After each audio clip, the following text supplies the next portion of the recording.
João capítulo 6, irmãos, Evangelho de João. Estava me preparando para vir ao culto e pensando em algumas aplicações que faria no final da nossa mensagem, da pregação. E disse, não, o que eu vou falar é muito pesado. Eu não vou falar no fim, eu vou falar agora. Estava me aprontando e pensei, já imaginou se eu for vítima de um assalto, alguém vem e me mata? Se eu estou dirigindo o meu carro e eu bato o meu carro e morro e fico ali nas ferragens?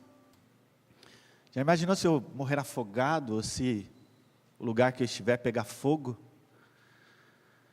O viver é Cristo, como a gente cantou, e o morrer é lucro. Independente de como partirmos daqui, a certeza que nós temos é que nós estaremos com o Senhor por toda a eternidade. Evangelho de João, irmãos, capítulo 6. Eu vou proceder à leitura do verso 22 até o verso 71. Assim diz a palavra de Deus. No dia seguinte, a multidão que tinha ficado no outro lado do mar, percebeu que apenas um barco estivera ali, e que Jesus não havia entrado nele com os seus discípulos, mas que eles tinham partido sozinhos. Então alguns barcos de Tiberíades aproximaram-se do lugar onde o povo tinha comido o pão após o Senhor ter dado graças. Quando a multidão percebeu que nem Jesus nem os discípulos estavam ali, entrou nos barcos e foi para Cafarnaum em busca de Jesus. Quando o encontraram do outro lado do mar, perguntaram-lhe, mestre, quando chegastes aqui? Jesus respondeu, a verdade é que vocês estão me procurando porque viram os sinais milagrosos. Não porque viram os sinais milagrosos, mas porque comeram os pães e ficaram satisfeitos. Não trabalhem pela comida que se estraga, mas pela comida que permanece para a vida eterna, a qual o Filho do Homem lhes dará. Deus, o Pai, nele colocou o seu selo de aprovação. Então lhe perguntaram, o que precisamos fazer para realizar as obras que Deus requer? Jesus respondeu, a obra de Deus é esta, crer naquele que Ele enviou. Então lhe perguntaram, que sinal milagroso mostrarás para que o vejamos e creiamos em ti? Que farás?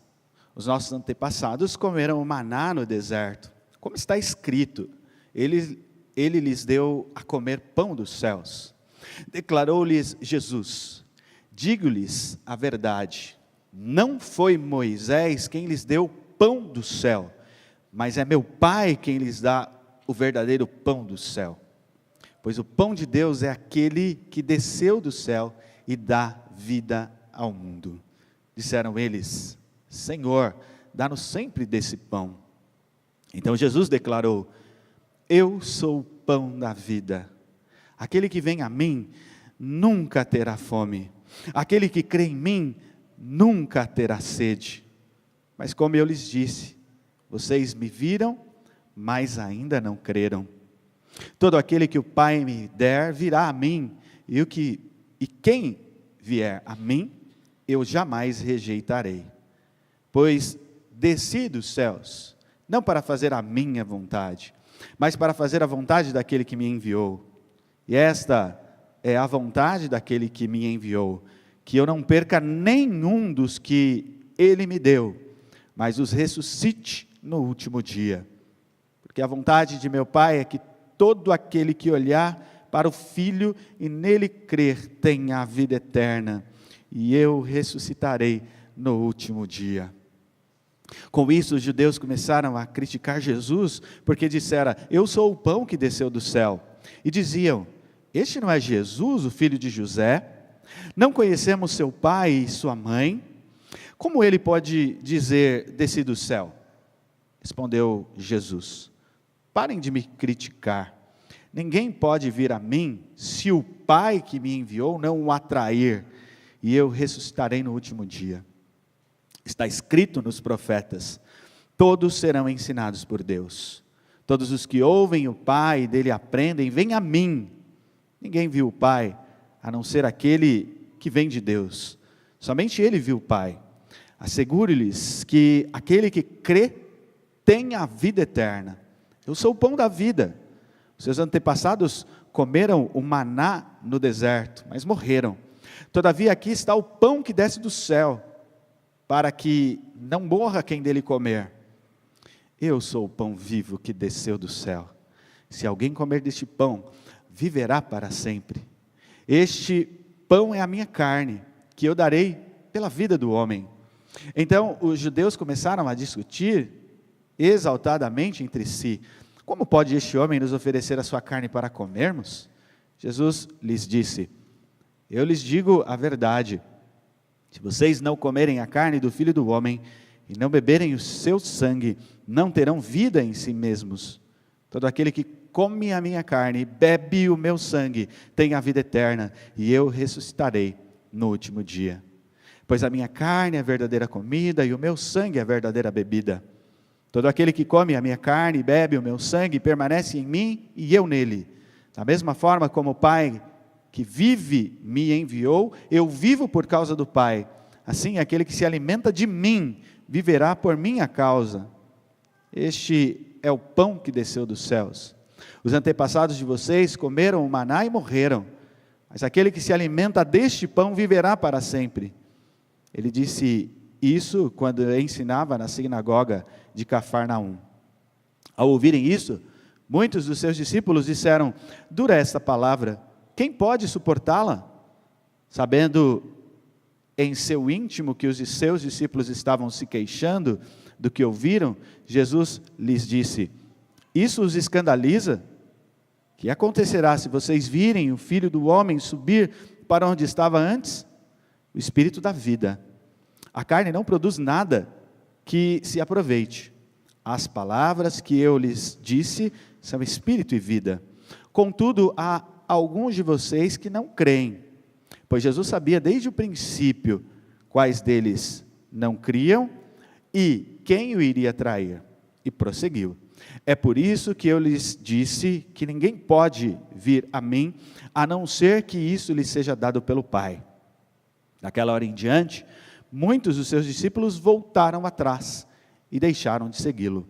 Jesus perguntou aos 12: vocês também não querem ir? Simão Pedro lhe respondeu: Senhor, para quem iremos? Tu tens as palavras de vida eterna. Nós cremos e sabemos que és o Santo de Deus. Então Jesus respondeu: não fui eu quem os escolhi, os 12? Todavia, um de vocês é um diabo. Ele se referia a Judas, filho de Simão Iscariotes, que embora fosse um dos 12, mais tarde haveria de traí-lo. Até aqui, irmãos, a leitura da palavra de Deus. Dois dos principais objetivos do discipulado cristão são profissão de fé e batismo. O apóstolo Paulo escreveu sobre profissão de fé. Aos Romanos ele disse: com a tua boca confessares a Jesus, e em teu coração credes em que Deus o ressuscitou dentre os mortos, serás salvo. Porque com o coração se crê para a justiça, e com a boca se confessa a respeito da salvação. Isto é, profissão de fé, publicar a fé. Mas Jesus também falou sobre o batismo. Enfatizando o batismo, ele disse: ide, portanto, fazei discípulos de todas as nações, batizando-os em nome do Pai, do Filho e do Espírito Santo. Portanto, a profissão de fé e o batismo são duas das principais verdades do discipulado cristão.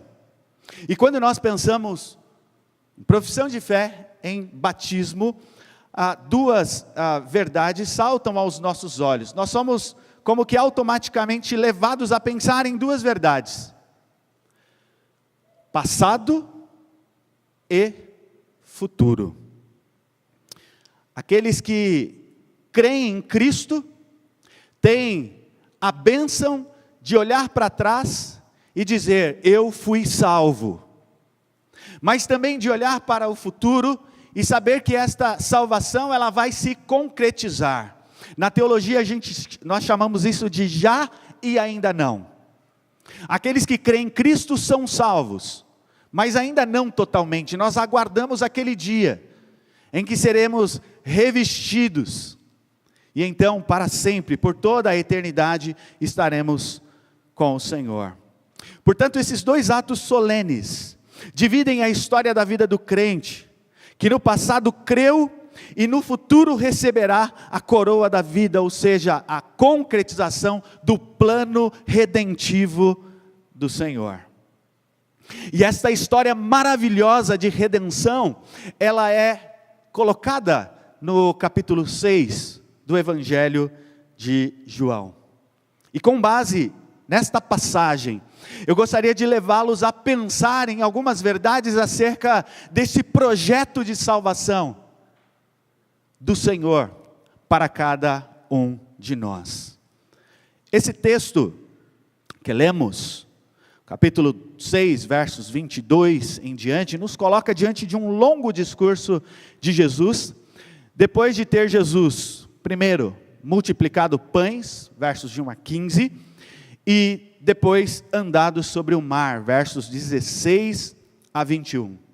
E o que chama a nossa atenção nesses dois eventos, nesses dois milagres de Jesus, é que embora esses fossem sinais que apontavam para a sua divindade, que apontavam para Jesus como Messias de Deus, embora esses sinais apontassem para Jesus como o Filho de Deus, muitos daqueles que presenciaram esses milagres não deram crédito a Jesus, não creram no Senhor Jesus. E o que vai permear esse texto é a incredulidade de muitos daqueles que estavam ao redor de Jesus e que, mesmo tendo visto os seus milagres, não creram no Senhor Jesus. E esses homens, então, impulsionados pela dúvida, motivados por um coração endurecido pelo pecado, levados por uma vida vazia e sem fé, se dirigem a Jesus, fazendo uma pergunta. Nos versos 30 e 31, eles dizem: que sinal fazes para que o vejamos e creiamos em ti? Quais são os teus feitos? Nossos pais comeram maná no deserto, como está escrito, deu-lhes a comer pão do céu. E Jesus vai então repreender e vai responder a essas pessoas, usando aqui alguns argumentos que nos levam a pensar no projeto redentivo de Deus. E é sobre esse projeto então que eu gostaria de falar, utilizando os pontos que estão aí registrados no boletim. Em primeiro lugar, tendo no nosso coração e na nossa mente esse plano redentivo do Senhor, o que nós podemos aprender? Primeiro, a soberania de Deus na salvação do pecador. Deus é soberano.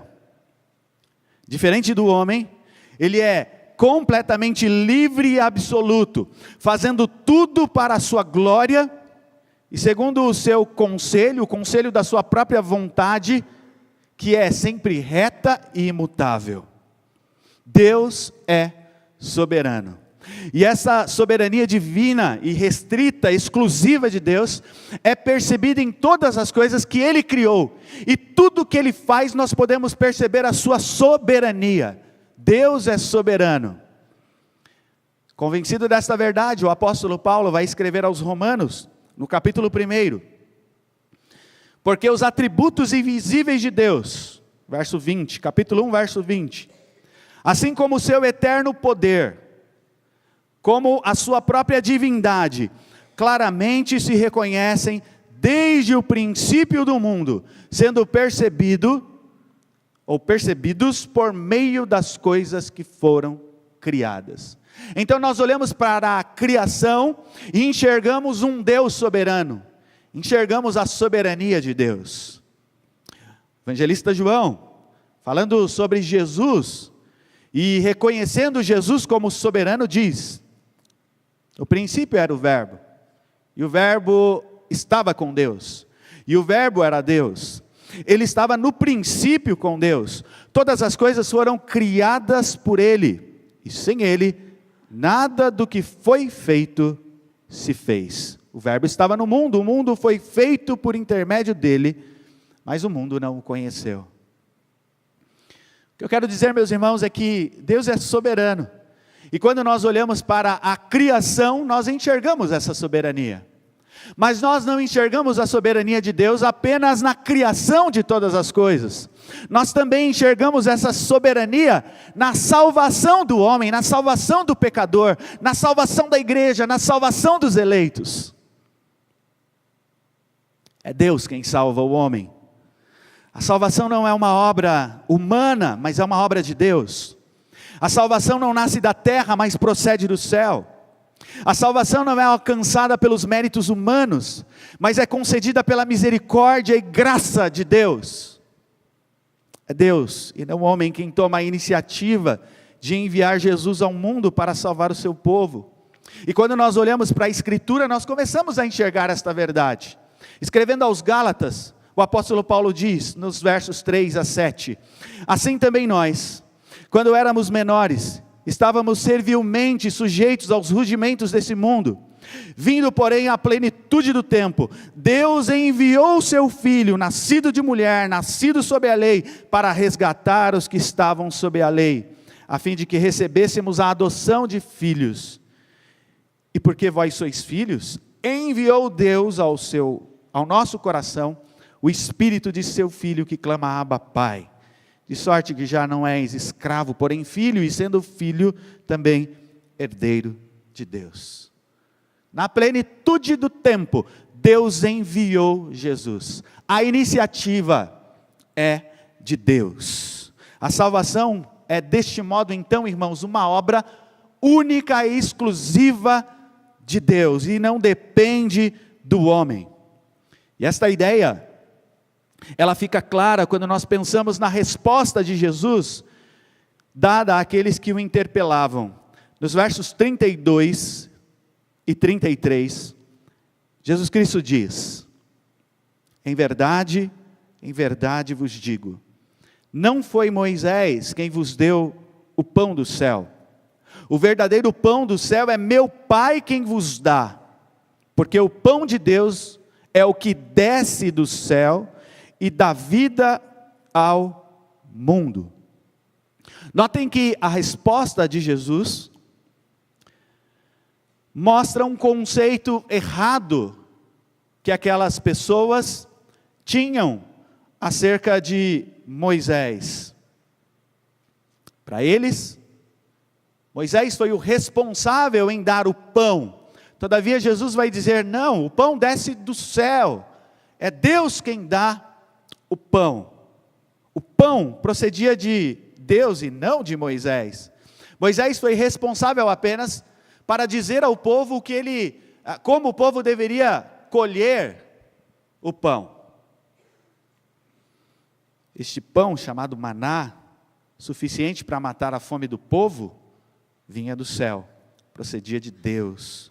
Jesus mostra que o conceito que eles tinham era um conceito errado. A vida que é dada a nós, não vem de nós mesmos, mas vem do Senhor. E quando nós pensamos na salvação, esta é a ideia que nós temos. A salvação vem do Senhor. E o Senhor não apenas envia o pão que mata a fome, mas o pão que nos dá a vida eterna. Jesus diz, versos 35 e 38, eu sou o pão da vida, porque eu desci do céu, não para fazer a minha própria vontade, e sim a vontade daquele que me enviou. De quem procede a nossa salvação, irmãos? Procede do Senhor. É o Senhor quem envia Jesus para nos resgatar da morte, para nos conceder tão valiosa e preciosa salvação. Mas quando nós olhamos para esse texto, nós percebemos que Deus, Ele não apenas envia Jesus ao mundo, mas ele envia também os eleitos a Jesus Cristo. Verso 35, declarou-lhes, pois, Jesus: eu sou o pão da vida, quem vem a mim, jamais terá fome, e o que crê em mim, jamais terá sede. E a questão a ser levantada é: quem irá até Jesus? Quem são as pessoas que vão até Jesus? Vejam, versos 37, 44 e também o verso 65. Todo aquele que o Pai me dá, esse virá a mim, e o que vem a mim, de modo nenhum o lançarei fora, porque eu desci do céu, não para fazer a minha própria vontade, e sim a vontade daquele que me enviou. E a vontade de quem me enviou é esta: que nenhum eu perca de todos os que o Pai me deu. Pelo contrário, eu o ressuscitarei no último dia. Verso 44, ninguém pode vir a mim, se o Pai que me enviou não o trouxer, e eu o ressuscitarei no último dia. E prosseguiu, verso 35, por causa disso é que vos tenho dito, ninguém poderá vir a mim, se pelo Pai não lhe for concedido. Deus não apenas envia Jesus ao mundo para salvar o pecador, mas também Ele envia pecadores para serem salvos por Jesus. A obra é totalmente do nosso Deus. E só se dirigiam a Jesus aqueles que foram realmente escolhidos por Deus. A salvação é uma obra de Deus. Evangelho de João, capítulo 15. Não fostes vós que me escolhestes a mim, pelo contrário, eu vos escolhi a vós outros. É Deus quem nos escolhe. É Deus quem nos regenera. É Deus quem muda a nossa vontade, quem transforma a nossa natureza. É Deus quem nos salva. A obra é dele. E quando nós olhamos, irmãos, para este texto, fica claro e evidente para nós esta soberania de Deus na salvação do pecador. A salvação do pecador é uma iniciativa de Deus. E isso se torna evidente quando Deus envia Jesus ao mundo, mas também quando Ele envia eleitos a Jesus para serem salvos por Ele. Segundo lugar, segunda verdade que eu quero destacar, são as dádivas de Deus dadas ao pecador salvo. Nem todos aqueles que dizem Senhor, Senhor, entrarão no reino dos céus. Isso é verdadeiro porque nem todos aqueles que se aproximavam de Jesus eram ou foram trazidos por Deus. Nem todos aqueles que se aproximaram de Jesus tinham uma fé verdadeira em seus corações. E quando nós nos concentramos no texto, nós percebemos que ele está permeado de versículos que indicam a incredulidade do povo ou de algumas pessoas que seguiam a Jesus. Notem aí, verso 36. Porém, eu já vos disse que embora me tenhais visto, não credes. Versos 41 a 43, murmuravam, pois dele os judeus, porque dissera, eu sou o pão que desceu do céu. E diziam, não é este Jesus, o filho de José? Acaso não lhe conhecemos o pai e a mãe? Como, pois, agora diz, desci do céu? Respondeu-lhe Jesus, não murmureis entre vós. Notem que, por detrás desta murmuração, estão corações endurecidos pelo pecado da incredulidade. Uma incredulidade que era comum até mesmo entre aqueles que seguiam a Jesus. Muitos dos seus discípulos, tendo ouvido tais palavras, disseram, duro é este discurso, quem o pode ouvir? O verso 60. Então, pessoas que seguiam a Jesus, mas que tinham nos seus corações a incredulidade, não se aproximavam de Jesus com fé genuína e verdadeira, e esta incredulidade era conhecida por Jesus. Veja o verso 64, contudo, há descrentes entre vós, pois Jesus sabia desde o princípio quais eram os que não criam e quem o havia de trair. Então muitos dos que seguiam Jesus não o seguiam com o pressuposto da fé, mas por causa dos milagres e sinais que Jesus fazia e havia feito.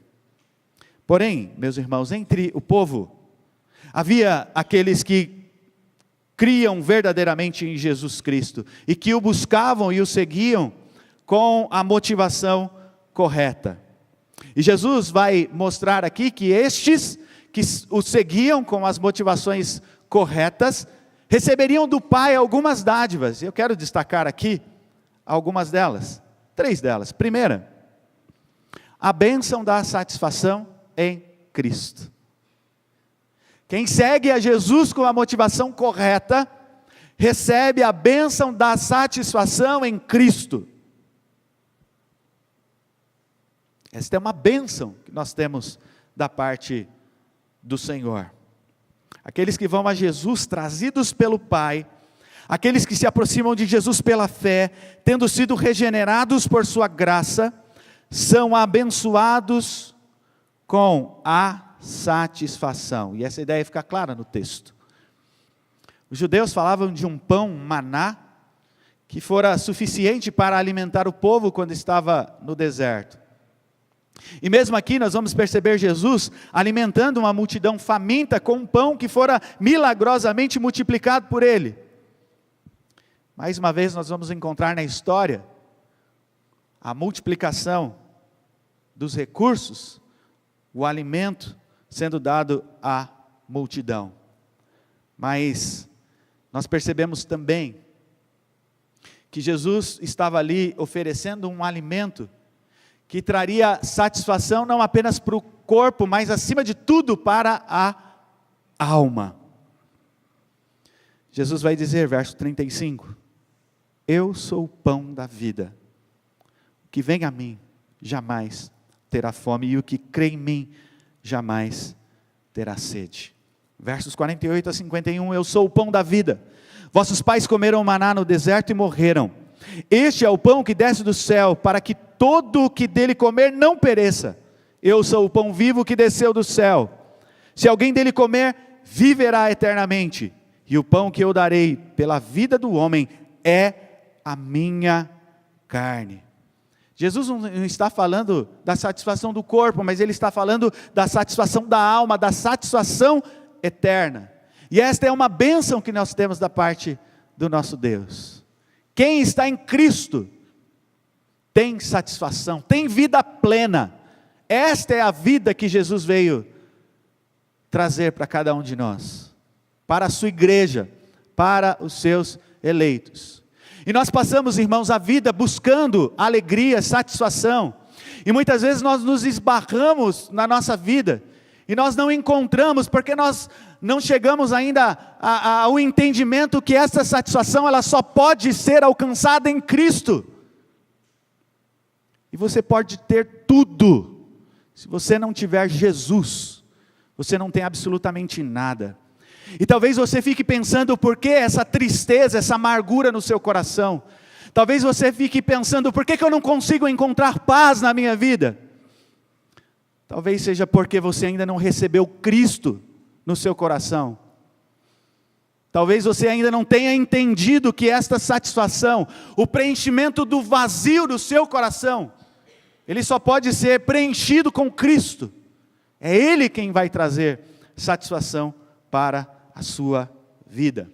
Mas há uma segunda bênção, não no conceito pentecostal, seguindo aqui a nossa linha de argumentação. Primeira, satisfação em Cristo, são dádivas que Deus dá ao pecador. A segunda, a bênção da segurança. Aqueles que se aproximam de Jesus pela fé, tendo sido trazidos por Jesus, descansam no fato de que jamais cairão deste estado de graça, jamais perecerão. Nunca experimentarão as penalidades do inferno.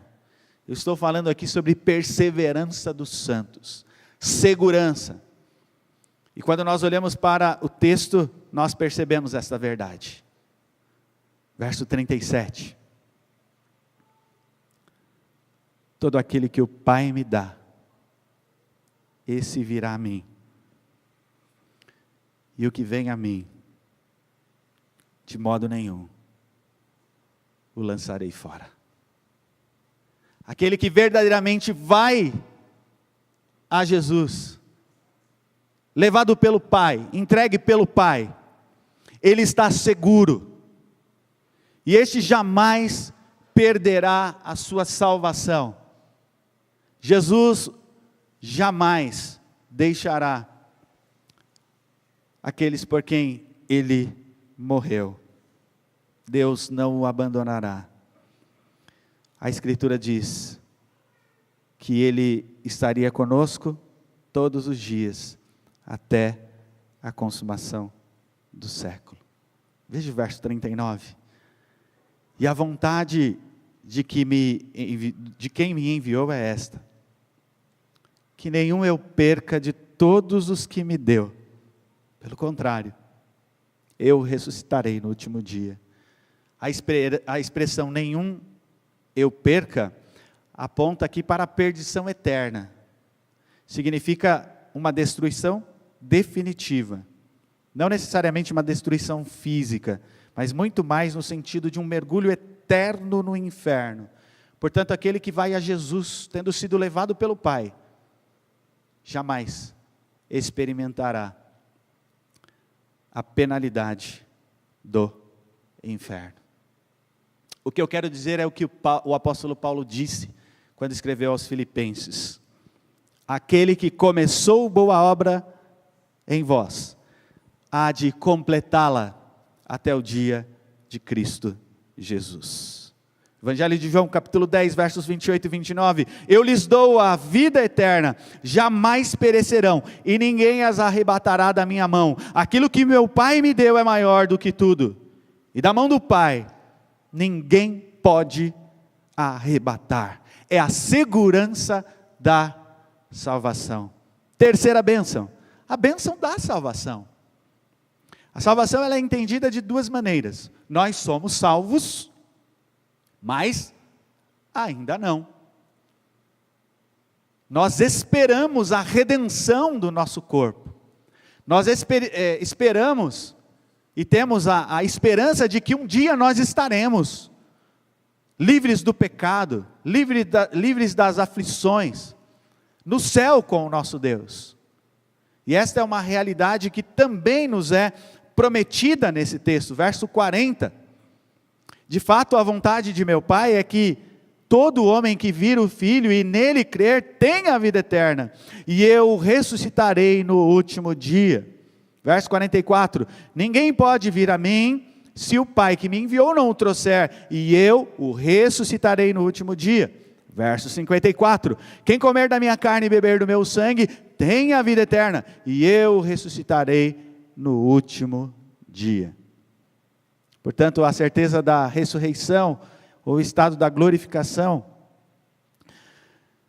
será uma realidade para aquele que crê em Cristo. E essa é uma dádiva que é oferecida por Deus, é dada por Deus a todos os que creem em Jesus. Resumindo, irmãos, aqueles que se aproximam de Deus são agraciados com a bênção da salvação, a bênção da segurança eterna e a bênção da satisfação.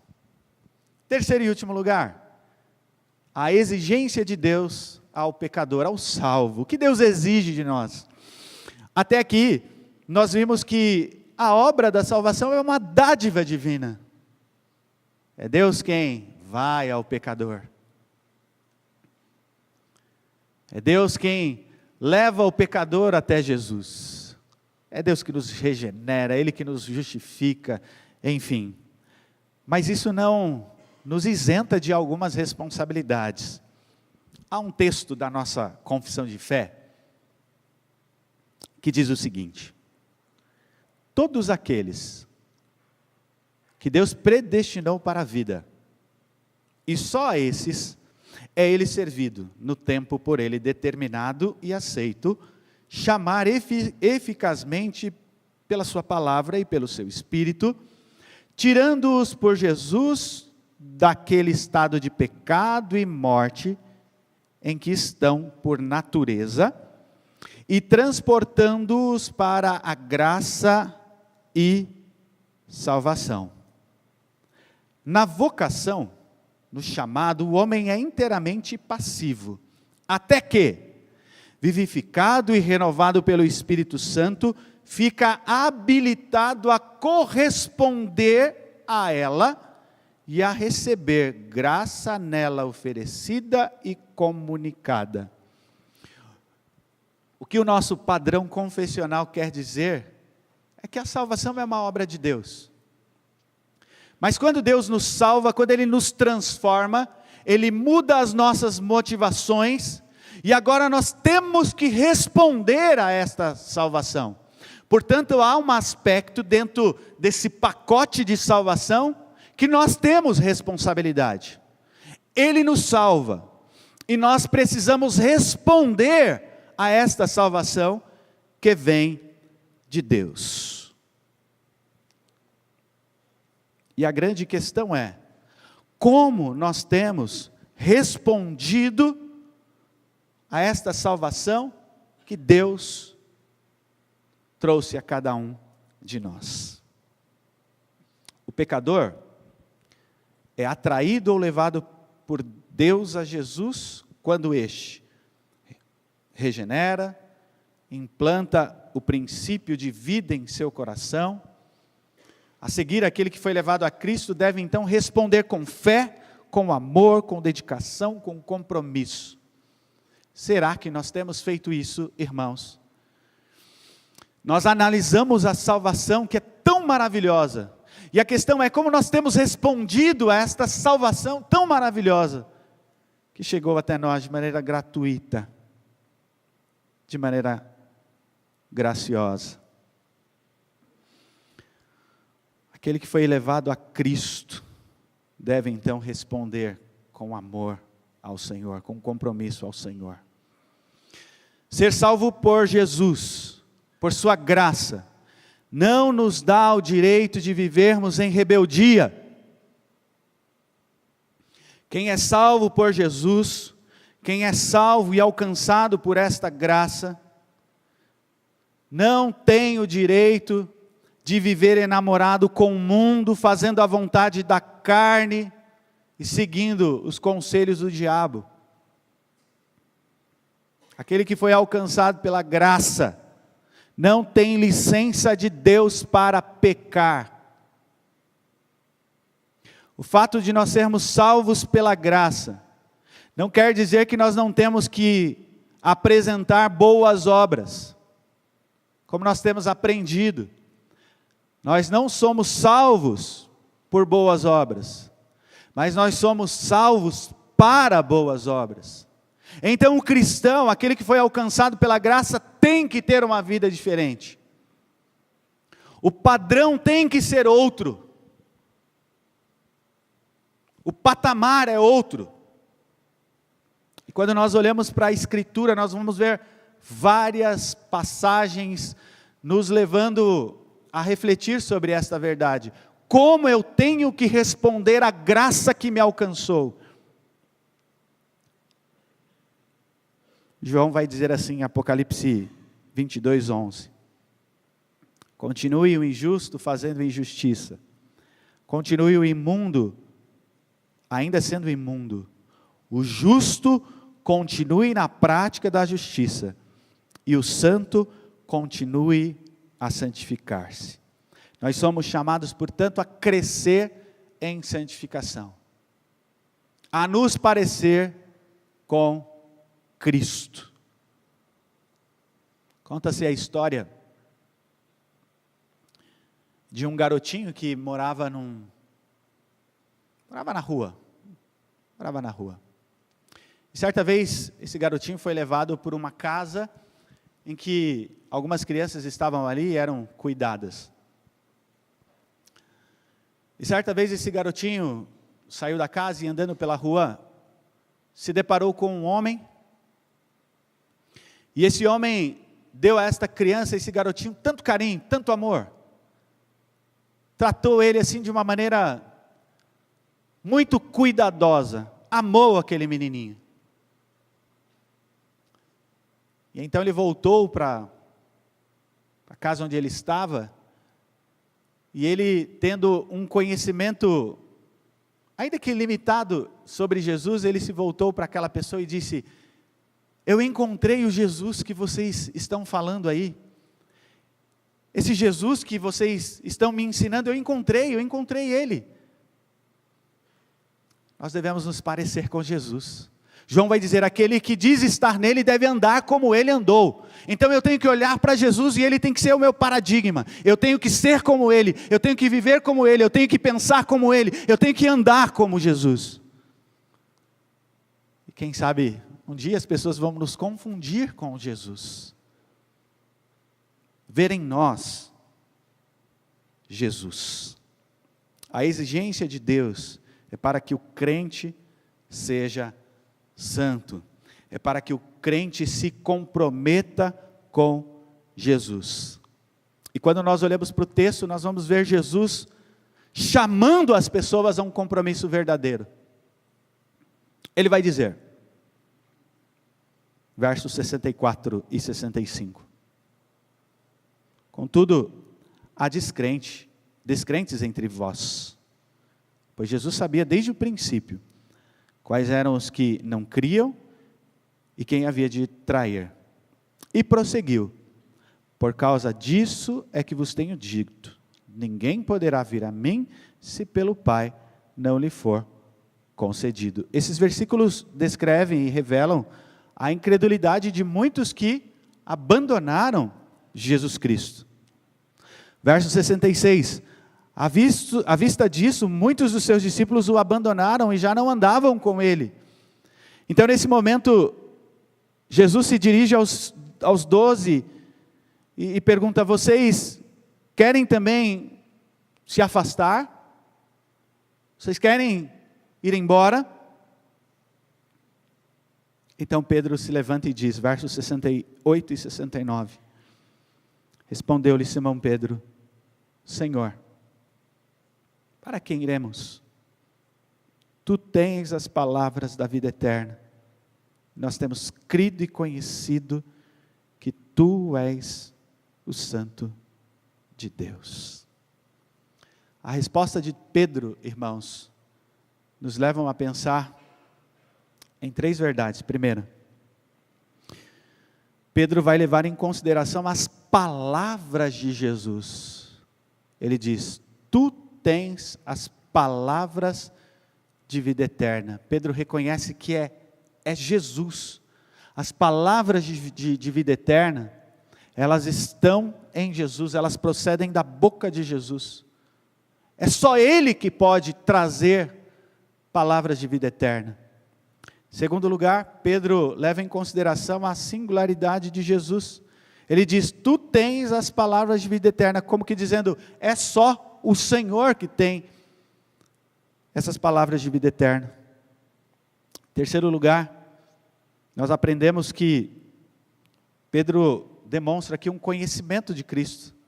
Ele diz, nós temos conhecido que Tu és o Santo de Deus. O Santo de Deus. Com essas palavras, Pedro nos ensina aqui a assumir um compromisso com o Senhor Jesus. Eu concluo, irmãos, levando você a pensar na profissão de fé como um dos maiores objetivos e principais objetivos do discipulado cristão. Quem professa a sua fé, sabe do que Deus fez.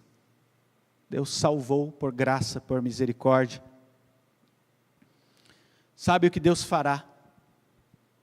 Ele vai nos ressuscitar no último dia. O texto usa várias vezes essa expressão.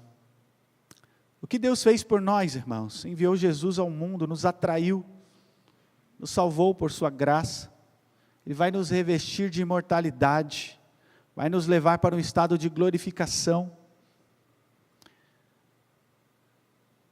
Jesus disse que foi preparar um lugar, esse lugar é nosso, está garantido, ninguém pode tirar esse lugar que nos foi prometido. E você, que foi salvo por Jesus, você precisa dar uma resposta para Deus. Qual é a resposta que você tem dado para o Senhor?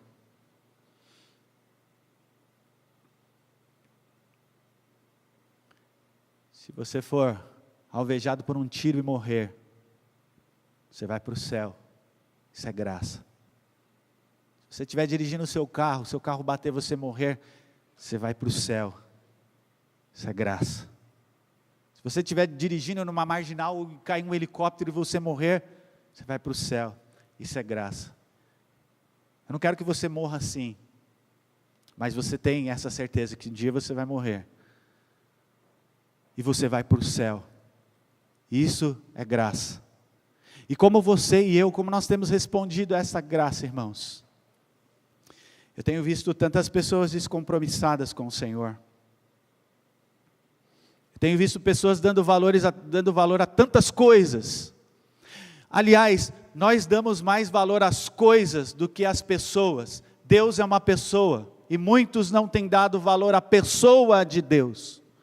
Como é que você tem dado valor ao Senhor?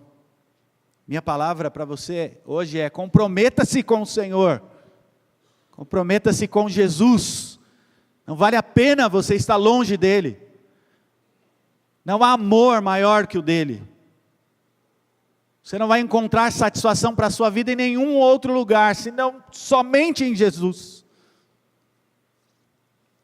Para de sofrer, meu irmão, para de sofrer. Mas se você sofrer, sofra com Jesus. Pedro vai dizer: aquele que sofre com Jesus é bem-aventurado. E se aquele que está em Deus sofre, imagine o pecador que não tem. Só Jesus pode dar satisfação a você. Você não tem encontrado alegria e satisfação na sua vida, porque você não tem se entregado a Jesus verdadeiramente. Ele diz: vinde a mim, todos os que estáis cansados e sobrecarregados, e eu vos aliviarei. Meu irmão, você está cansado? Você está cansado? Deixa esse peso nas costas de Cristo, se entregue a Ele. De repente, alguém aqui que ainda, embora participando da igreja, não se entregou a Ele. É a sua oportunidade, não saia daqui sem entregar sua vida para Cristo. Não faça como aquele jovem rico que não quis abandonar os ídolos do seu coração, e diz a Bíblia que ele saiu triste da presença de Jesus. Todo aquele que sai da presença de Jesus, recusando Jesus, sairá triste. Então, a minha palavra é: alegre-se em Jesus, e tenha satisfação nele. Que o Senhor nos abençoe. Amém.